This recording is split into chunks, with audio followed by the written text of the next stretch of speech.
Welcome you to Introduction to Swift. In this class, we're going to learn about basics of Swift, how to write Swift code, how to compile it, how to execute it. But first, let's just talk about some of the general things about Swift. Swift is a general-purpose, multi-paradigm compiled programming language developed by Apple for iOS, iPadOS, macOS, watchOS, tvOS, Linux, and ZOX. There's also a version now that works for Windows that's just been produced here in the last few months. But for this class, we're going to use, for most of the coding assignments that we have, a web-based version that you can type your code into. And I'll show you that in a couple of minutes. Whenever we refer to general purpose, we're not really saying for a specific purpose, let's say for like math or for business. Like, for example, one of the first programming languages was Fortran. It was mostly math-based, be able to write formulas and things. COBOL is used for business. Most of your languages that have been developed over the last several decades are more general purpose. They're not specific for a certain task. Multi-paradigm, really all this means is that it allows you to be able to program in certain different ways, being able to look at a problem in different ways and being able to resolve it that way. For this class, we're mostly going to be talking about functional programming. Toward the end of the semester, we will get into object-oriented stuff a little bit for you to understand. Also, we talked about this being a compiled programming language. Swift is compiled, but there are certain languages like Python, Perl, so on, that are interpreted, which means that they don't compile down to code that the CPU can run directly. There's usually a layer, some kind of a virtual machine that actually executes the code if it's interpreted. So Swift is compiled language. It means that the Swift code is compiled to machine language. All of machine languages is a bunch of zeros and ones. It's not going to really make a lot of sense to humans, but that's the language that a computer understands, is a sequence of a bunch of zeros and ones, and that's what tells it how to execute certain statements. Swift was created because there were some things with Objective-C that programmers didn't like. Apple created Objective-C back a couple decades ago and was hoping that it would really catch on. And it hasn't caught on as well as Apple would like. And so they're trying to create a different language called Swift that takes some of the things that it likes about Objective-C, combines it with other stuff, try to create a language that's easier to write, easier to debug, and so on. Swift is designed to work with Apple's Objective-C. Oops, sorry about that. I went up a little too high. That's written for Apple products. The main thing you just need to know is that Swift is really, if you think about it, it's just a better version of Objective-C. They do take things from Objective-C and put in Swift, but Swift also takes things from other languages as well to try to create a better language. Give you an idea of the different Swift versions and how fast the language has evolved and adapted over time. Swift 1.0 was developed in September of 2014. 2.0 was developed about a year later in 2015, or was released, not developed, but was released in 2015. Version 3 in 2016.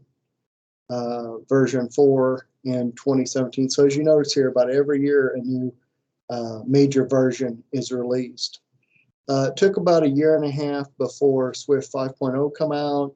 Not really sure why it took a little bit longer. Maybe they were adding some extra things to the language and they wanted to wait. At the time of this recording, Swift 5.5 is out, and that took about a year, year and a half to do that as well. So as the language gets more complicated, I guess the word is, the longer it's taking for things to come out. So that's just a basic introduction of Swift, about how it's kind of come to be and its origins and so on. Swift, though, was made open source a few years back. So Apple, I think, is involved a little bit with it, but it's really has moved to an open source paradigm so that other developers can contribute to it. That's how the Linux version has been released. That run, things that are non-Windows, non-Apple products can actually now run Swift. Back in the earlier days, like 3 or 4 years ago, or back during Swift 1.0, that wasn't the case. You had to pretty much use an Apple device for that. But now it's gotten to where it's more open to where it can run on Windows, it can run on Linux, and so it can be used as just a basic language that's used just about anywhere. So what are we going to learn this semester? Well, here's some of the topics that we're going to learn. We assume that for this class you have no programming experience, that this is your first programming class that you've taken. If you've had other programming classes, that just gives you just kind of a leg up. You'll have some of these things that we talk about, like basic data structures, and when we start talking about data types, you kind of already know some of the basics, kind of those concepts. But the thing that you will need to keep in mind, though, is how Swift does these things, which is a little different than some other languages that you may have been exposed to, such as C or Visual Basic or Python or some other language. So you definitely need to pay attention to that. But the basic things about like what a number is and how it's represented in a computer in memory, you may already know some of those things. So you can see that as kind of a review.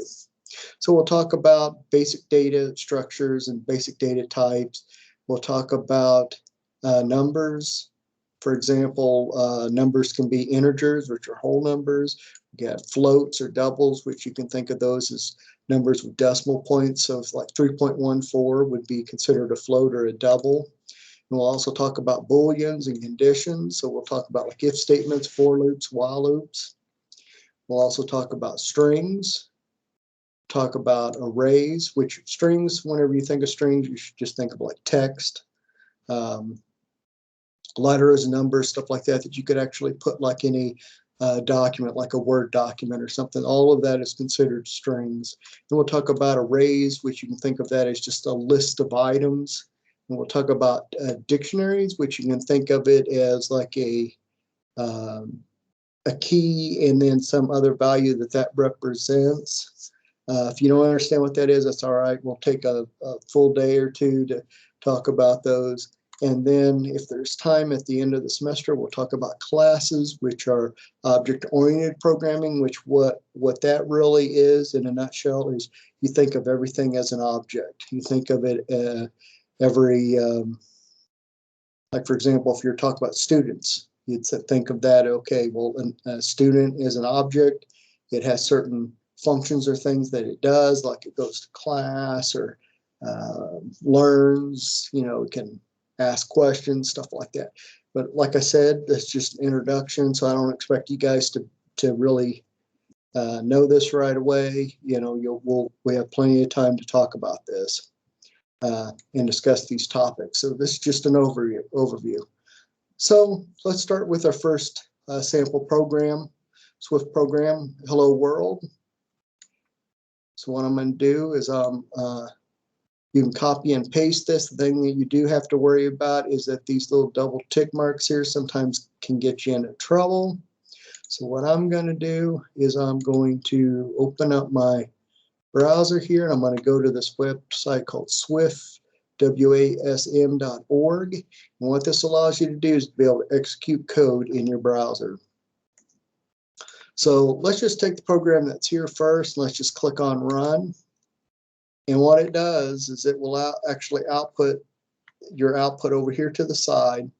And the way that this is set up, it also shows that it can create dialogue windows and stuff like that, which that's not something we're really that interested in, but it is kind of neat that this does work. So you can click on OK and it goes away. And some of that code that produces that is further down here.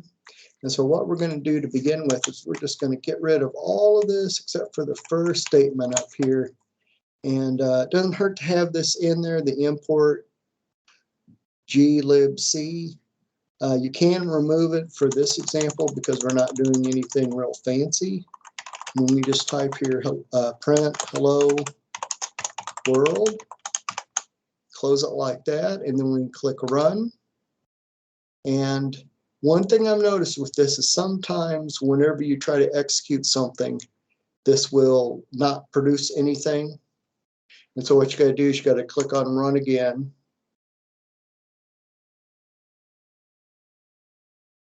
And then it produces the output. So if you notice that if it does say it's compiling and if it never comes back saying run WebAssembly, just means that you need to try to execute it again, and then it should produce your output. This is the only really aggravating thing with using this site, is that sometimes it doesn't produce the output right away. You got to click Run a couple of times before it works. But one thing I like about this, and one reason why I want to use this semester, is because it's easy to get to. You know, from almost any computer. It doesn't matter if you got a Chromebook, an Apple, a MacBook, or a PC. If you can go to this website, you can execute a little bit of code. If you got a modern web browser, which most machines do have them, you'll be able to produce this output and see the results. What I will do in another video is show you how to use your Windows machine or your Linux machine to be able to execute code, but that's beyond the scope of this right now. Right now, we're just focused on this, actually executing the code here. And what this does, this print statement, is it just says, I want to print some output to the screen.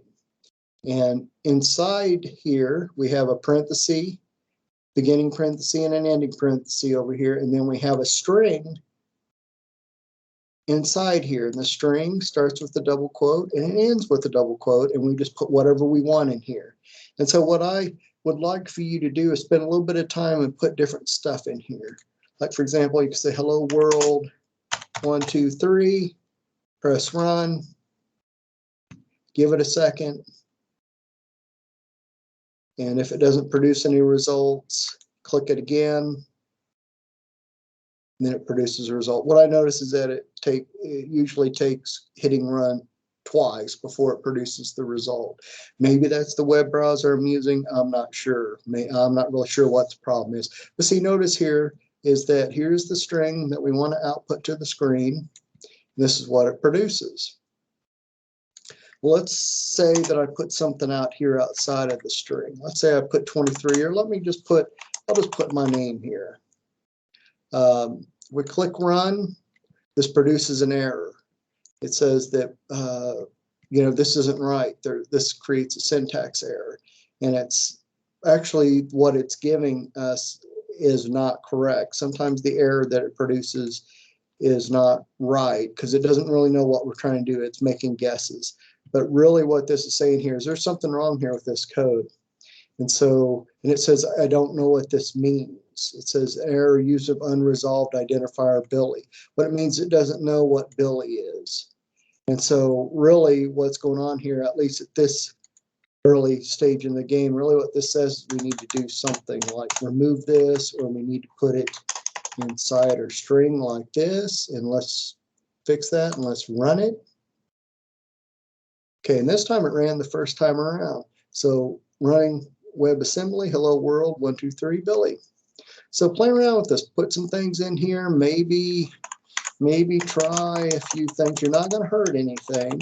Worst case scenarios, we refresh or we just close the browser and bring it back up. Let's see what this does. Let's see what error, or let's see what this produces for us. So whenever we click this, actually, there we go. You can put two strings side by side. So you can have Billy, comma, and then, or you can have hello world 123 Billy, and then have Billy as another string, and it produces this. So feel free to play around with this a little bit. And if you know some other languages, try playing around with it. Try to create a variable. If you, even though we haven't talked about that yet, and see what happens. See what produces, what's produced from it. So one thing about programming is experimenting a little bit. See what works, see what doesn't work, and learn from that. So let's go back to our notes here. Okay. So we did all this downloading Swift. For those of you that want to already go ahead and look at that, you can go to this URL here, swift.org/download, and you can click to download Swift for your machine. And what that looks like is like this. So you go here, and actually the Swift version that is released right now at the time of this recording, and I'll probably use this recording for at least a couple of years because things don't really change that much, is you'll see the Swift version here. And then if you're on a Windows machine, you can click this Windows 10, which I hope everybody has a Windows 10 machine or later. Like I said, this is just optional. You're not going to have to do this, but for some of you that want to write some code, maybe save it in a file, execute it later, it does make life a little bit easier if you download this. And so you can download this for the Windows version, and then here's different versions for some Linux machines, different types, and then for the Mac. The Xcode is for Mac. So you can download that for Mac, you can download this for Linux or for Windows 10, and this probably works for Windows 11. Let's say you got a Chromebook. None of these are going to work for that. But all the exercises, everything that we do can be done from here on this website, the swiftwasm.org. So if you have a Chromebook or you don't feel comfortable installing Swift, you'll be able to do what you need to here. The only thing is, though, is notice here whenever I refresh the page, it goes back to what was there to begin with. So it does not remember what you typed in if you refresh the page. So what you'll have to do maybe is bring up Notepad or bring up something else to be able to save your work in, and then copy and paste that into this window and execute it. Okay, let's see what else. Okay, so about this class, let's, in a nutshell, what's going on here. We've already talked about quite a bit of stuff. Just let you know really what we're going to do here is we'll learn the basics of programming, how to build programs, and how to do that in Swift. You'll learn various coding structures and how to combine these to form complex programs. If you've taken several programming classes already, many of the concepts we've discussed will not be foreign to you, but what you'll do, though, is you'll learn how to write it in Swift. The first programming language that you learn is generally the hardest one to learn because you're not just learning how to say it, how to say something in that language. You're also learning things like what's a number, how does the language deal with numbers? Are integers and doubles the same? Are they different? How does the language deal with that? How do you deal with strings? That kind of thing.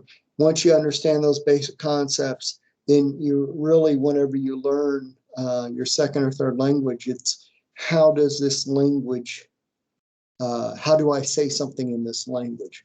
How do I create certain structures or whatever? So about half the learning is just learning the concepts to begin with. And once you learn your first language, after that, it's more of just learning how to say something. So for next time, what I would like for you to do is to play around with this interface here a little bit. Maybe even take the program that's here, even though you may not understand all of it. If you've had some programming languages in the past, maybe go through here and look at some of these things. Try to see if you can figure out what they mean. Maybe play around with the print statement, like what we've got here. You could, even if you don't understand anything else, you could delete all of this and play around with this a little bit. And this character here is actually a Unicode character. I don't remember what it is, but it produces that character. So the one thing that's neat about Swift and some of the newer programming languages is you don't necessarily just have to use the letters that you see on your keyboard. You're able to write different letters, maybe even like Chinese and stuff. So that's something that's kind of neat. So if go ahead and run this, see it prints out